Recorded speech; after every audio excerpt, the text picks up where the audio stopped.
एक गोष्ट लक्षात ठेवा, जग तुमच्यावर तेव्हाच विश्वास ठेवतं जेव्हा तुम्ही स्वतःवर विश्वास ठेवतात. आपण अनेकदा स्वतःलाच कमी लेखतो. लोक काय म्हणतील, अपयश आलं तर काय होईल, मी योग्य आहे का नाही, हे प्रश्न हळूहळू आपला आत्मविश्वास संपवतात.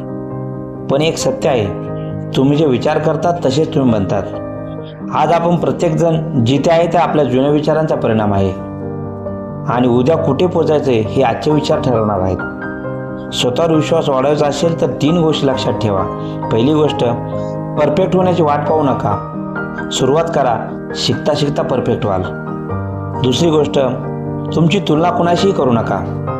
तुमचा प्रवास वेगळा आहे, तुमचा वेग वेगळा आहे, पण दिशा योग्य आहे. तिसरी गोष्ट, रोज स्वतःला एक वाक्य सांगा, मी करू शकतो. लक्षात ठेवा, आत्मविश्वास हा बाहेरून मिळत नाही, तो आतून तयार करावा लागतो.